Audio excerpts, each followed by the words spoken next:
Good afternoon, student. I hope everybody is fine there and doing well. I'm here as a science tutor, so I'm going to teach you science and technology of class 10. Me myself is Ambika Podil, and today I'm going to start the topic from unit first, that is scientific study. As I mentioned in the previous video that from this chapter we'll get total 3 marks of question. Those question may be multiple choice question, very short question and short question. अब यो च्याप्टरमा हामीले के पढ्नुपर्छ भन्ने कुरा यहाँ हेरौँ है बोर्डमा. From this chapter we have to discuss about 5 different points. The points are, one is scientific study, second one is variable, third one is type of variables, and then fourth one is unit and its type, and fifth one is unit wise analysis of equation. हामीले यो च्याप्टरमा यो 5 वटा कुरा पढ्नुपर्छ. ल अब जाम है च्याप्टरमा. Before discussing about scientific study, let's discuss about science. What is science? Let's understand what is science. Science is the study concerned with discovering and describing the world around us by observing and experimenting. यो डेफिनेसनले के भन्छ भन्दा science भनेको curiosity हो भन्ने कुरा बुझिन्छ कि हामीले यो डेफिनेसन पढिसकेपछि के हुन्छ भन्दा हामीले केही कुरा देख्यौं, नयाँ कुरा देख्यौं, हामीमा क्युरियोसिटी जाग्छ. अनि त्यसको बारेमा हामीले स्टडी गर्न थाल्छौं, एक्सपेरिमेन्ट गर्न थाल्छौं. एक्सपेरिमेन्ट गर्न थालेपछि हामीले कुनै न कुनै एउटा नयाँ रिजल्ट त पाउँछौं. हो त्यो भनेको डिस्कभरी हो. त्यो डिस्कभर गर्छौं. गरिसकेपछि के गर्छौं? डिस्कभरीलाई के गर्छौं? हामीले वर्ल्ड सामु डिस्क्राइब गर्छौं. हो यो प्रोसेस भनेको नै के हो? साइन्स हो. अब हामीले यहाँ हेर्न सक्छौं. यहाँ बच्चा-बच्चीहरु कति क्युरियस छन्, के भइराछ, अब रिजल्ट के आउँछ भन्ने कुरामा कति क्युरियस हुँदै यहाँ हेर एक्सपेरिमेन्ट गरिराछन्. They are experimenting in volcanic eruption. अब let's go in another topic, त्यो भनेको साइन्टिफिक स्टडी. साइन्टिफिक स्टडी भनेको के हो? Scientific study is a study that deals with scientific facts, theories, models, experiment and physical situation. Scientific study जहिले पनि scientific फ्याक्ट्सहरुलाई describe गर्छ है. साइन्टिफिक स्टडी जहिले पनि एउटा प्लान्ड अर्गनाइज्ड वेमा हुन्छ ताकि यसबाट आउने रिजल्ट एकदम साइन्टिफिक होस्, कुनै एउटा फल्ट नहोस् त्यो रिजल्टमा.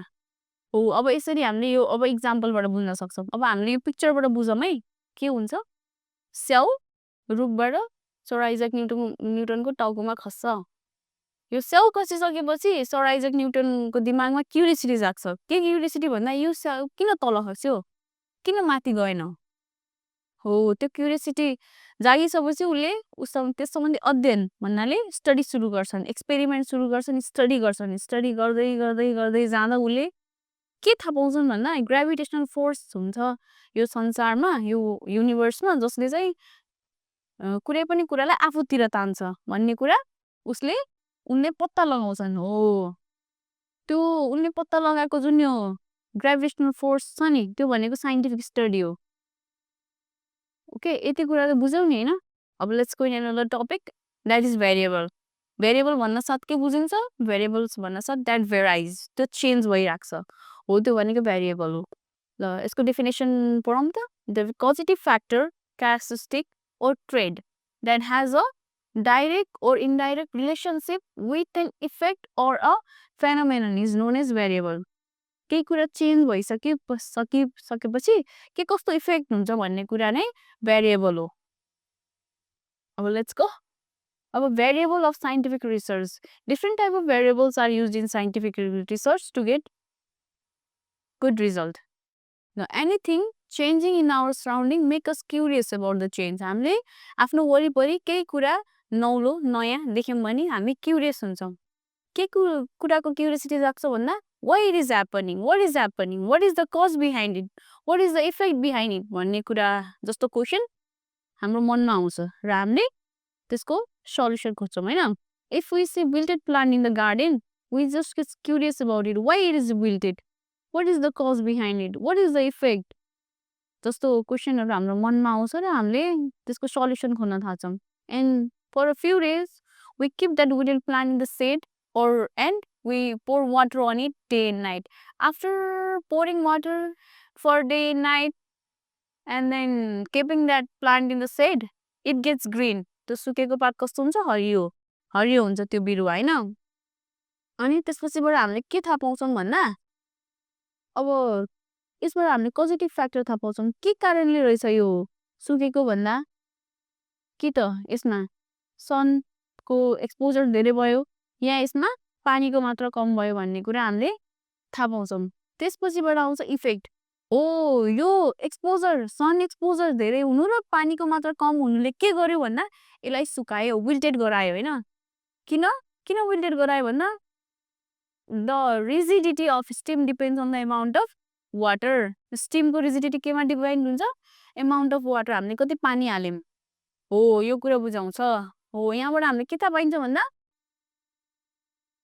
For each change there is always cause and effect केही कुरा चेन्ज हुँदैछ भने त्यसमा कज पनि हुन्छ इफेक्ट पनि हुन्छ हो यो कुरा हामीले यो इक्जाम्पलबाट बुझ्न सकिन्छ हैन अब लेट्स गो इन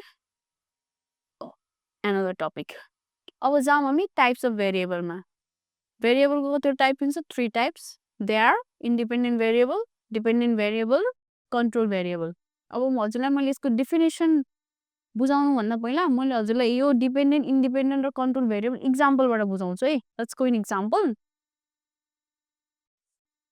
ल अब इक्जाम्पलबाट बुझौँ रिलेसन अफ रोटेटिङ नब of a tap and the rate of flow of water हामीले धाराको माथिको त्यो टुटी कति घुमाउँछौँ हो त्यसै अनुसार वाटरको फ्लो डिपेन्ड हुन्छ भन्ने कुरा अब हामीले यो माथिको नब बिस्तारै घुमायो भने पानीको फ्लो पनि थोरै हुन्छ बेसरी घुमायो भने पानीको फ्लो धेरै हुन्छ हो यसबाट हामीले के थाहा पाउँछौँ भन्दा यो पानीको फ्लो केमा डिपेन्ड छ यो नबको घुमाइमा रोटेसन अफ नबमा डिपेन्ड हुन्छ पानीको फ्लो वाटरको फ्लो फ्रम द ट्याप है हो यसबाट हामीले के बुझ्न सकिन्छ भन्दा rotation of knob affects the flow of water हो यही कुरा नै भेरिएबल हो यसबाट हामीले इन्डिपेन्डेन्ट डिपेन्डेन्ट र कन्ट्रोल भेरिएबल बुझ्न सकिन्छ ल अब जाम डेफिनेसनमा जाम इन्डिपेन्डेन्ट भेरिएबल भनेको के हो the variable that is changed varied or manipulate by the researcher is called independent variable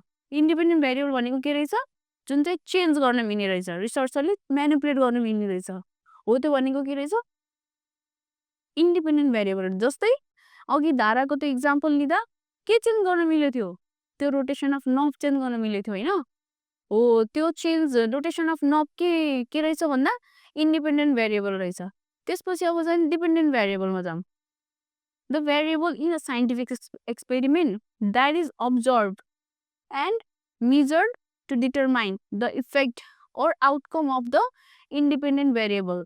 Dependent variable depend on the change in independent variable and cannot determined by the researcher. हो यो डेफिनेसनबाट हामीले बुझ्न सकिन्छ र अघिको इक्जाम्पलबाट पनि हो अघि हामीले धारा के गरेको थियौँ धाराको नब रोटेट गर्दा पानीको फ्लोमा इफेक्ट परेको थियो कि थिएन हो अब त्यो धाराको इक्जाम्पल लिँदा इन्डिपेन्डेन्ट भेरिएबल त त्यो रोटेसन अफ नब भइहाल्यो अब त्यसले केलाई इफेक्ट गर्यो थियो भन्दा वाटरको फ्लोलाई हैन हो त्यो वाटरको फ्लो भनेको के रहेछ डिपेन्डेन्ट भेरिएबल रहेछ अब इन्डिपेन्डेन्ट डिपेन्डेन्ट भइसकेपछि अब हामी कन्ट्रोल भेरिएबलमा कन्ट्रोल भेरिएबल भनेको त्यस्तो भेरिएबल हो जुन चाहिँ एक्सपेरिमेन्ट गर्ने बेलामा हामीले चेन्ज गर्न मिल्दैन कन्ट्रोल कन्स्ट्यान्ट राखिन्छ जस्तै a control variable is a factor in experiment that is held constant and not allowed to change through the experiment जस्तै कि धाराबाट आउने वाटरको प्रेसर त सेम रह्यो नि त हो त्यो भनेको के हो कन्ट्रोल भेरिएबल हो अब इक्जाम्पल यहाँ भइसक्यो अब नेक्स्ट इक्जाम्पलमा जाम यसमा इन्डिपेन्डेन्ट यो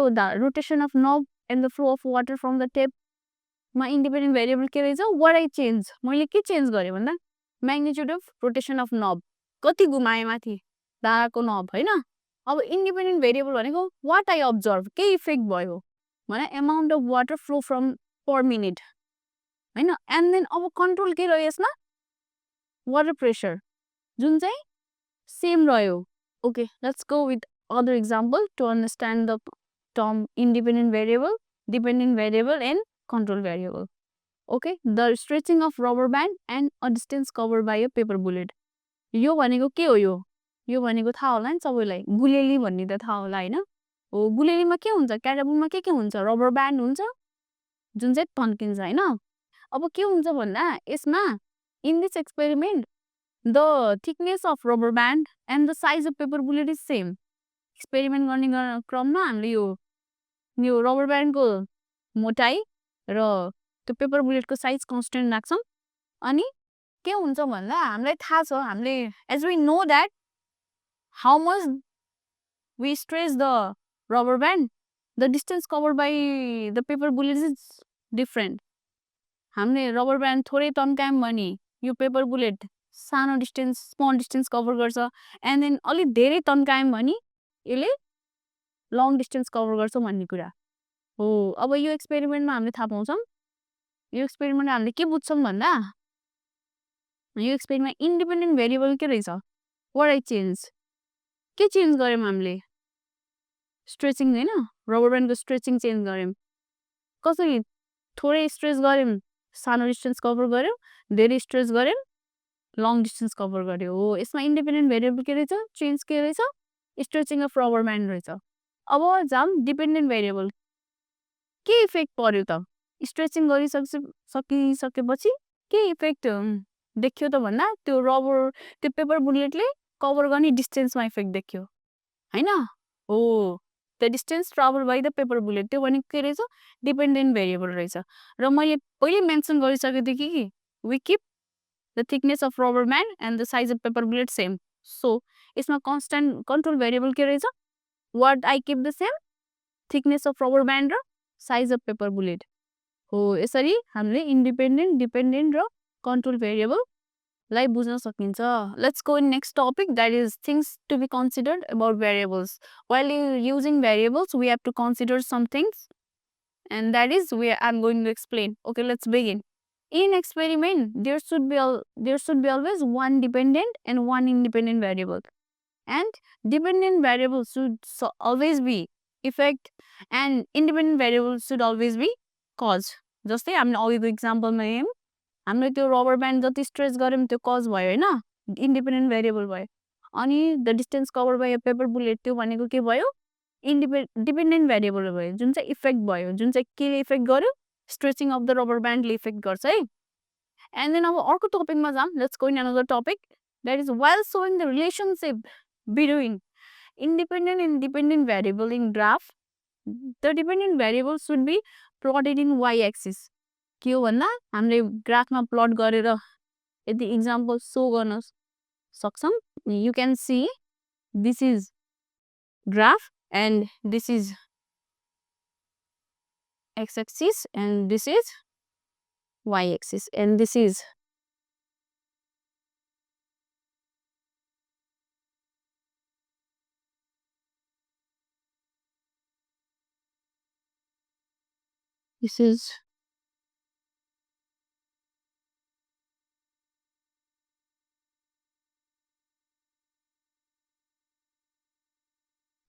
and we are going to plot graph है. के हुन्छ भन्दा यो एक्सएक्सिसमा हामीले जहिले पनि इन्डिपेन्डेन्ट भेरिएबल राखिन्छ हो. एक्सएक्सिसमा एक्सएक्सिसको भ्यालु राखिसकेपछि के हुन्छ भन्दा वाइ एक्सिसको भ्यालु चेन्ज हुन्छ होइन हो. यो भनेको इन्डिपेन्डेन्ट भेरिएबल भयो जुन चाहिँ जहिले पनि केमा प्लट गरिन्छ एक्सएक्सिसमा प्लट गरिन्छ. र यो भनेको के भयो वाइ एक्सिस भयो डिपेन्डेन्ट भेरिएबल भयो जुन चाहिँ एक्सको भ्यालु चेन्ज हुन साथ वाइको पनि चेन्ज हुन्छ है हो. यसरी हामीले यसलाई ग्राफमा एउटा चार्ट बनाएर यसको बारेमा हामी बुझ्न सक्छौँ. त्यही भएर के भनिन्छ भन्दा यो डिपेन्डेन्ट भेरिएबललाई वाइ भेरिएबल भनिन्छ किनभने यो वाइ एक्सिसमा प्लट गरिन्छ. एन्ड देन यो इन्डिपेन्डेन्ट भेरिएबललाई एक्स भेरिएबल भनिन्छ किन भन्दा यो एक्स एक्सिसमा प्लट गरिन्छ है. अनि वाइ इन्डिपेन्डेन्ट भेरिएबलको के अरे ऊ चेन्ज हुन साथ वाइ एक्सिसको पनि चेन्ज हुन्छ है भ्यालु चेन्ज हुन साथ वाइ एक्सिसको पनि भ्यालु चेन्ज हुन्छ हो. अब let's go in next topic that is another point that is while expressing variable equation dependent variable is always written on the left side and independent variable is always written on the right side. Let's understand from the equation. F is equal to ma, force is equal to mass into acceleration. In this equation we mass is kept constant and the value of acceleration is where change है change अब यो एक्सेलरेसनको value change हुन साथ यो फोर्सको value change हुन्छ यसले यसको change हुन साथ यसले केलाई इफेक्ट गर्छ फोर्सको भ्यालुलाई इफेक्ट गर्छ हो यसबाट हामीले के बुझिन्छ भन्दा यो चेन्ज भयो चेन्ज भनिसकेपछि के बुझ्नु पर्यो इन्डिपेन्डेन्ट भेरिएबल बुझ्नु पर्यो हैन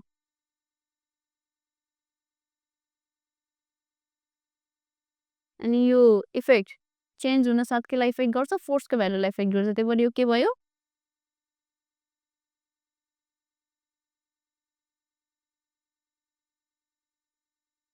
यो भनेको डिपेन्डेन्ट भेरिएबल भयो यो इन्डिपेन्डेन्ट भेरिएबल जहिले पनि इक्वेसनको चेन्ज गर्न मिल्ने जुन चेन्ज हुन्छ नि त्यो जहिले पनि राइट साइडमा लेखिन्छ राइट साइडमा लेखिने कारणले भन्दा यसलाई के भनिन्छ राइट भेरिएबल भन्ने गरिन्छ डिपेन्डेन्ट भेरिएबल जहिले पनि लेफ्ट साइडमा लेखिन्छ त्यही भएर यसलाई के भनिन्छ लेफ्ट भेरिएबल भनिन्छ दिज आर द क्वेसन्स है तिमीहरूलाई एक्जाममा एमसिक्युज आउन सक्छ what is right variable what is left variable भनेर आउन सक्छ है एक्जाममा हामीले अब के बुझ्यौँ भन्दा आजको युनिटमा साइन्सको बारेमा बुझ्यौँ साइन्टिफिक स्टडीको बारेमा बुझ्यौँ भेरिएबल्सहरूको बारेमा बुझ्यौँ टाइप अफ भेरिएबल्सको बारेमा बुझ्यौँ फर एक्जाम्पल फ्यु एक्जाम्पलबाट भेरिएबल्सको बारेमा बुझ्यौँ हैन अनि त्यसपछिबाट things to be consider while experimenting about the variables त्यसको बारेमा बुझ्यौँ हैन ल अब आजलाई यति गरौँ थ्याङ्क यू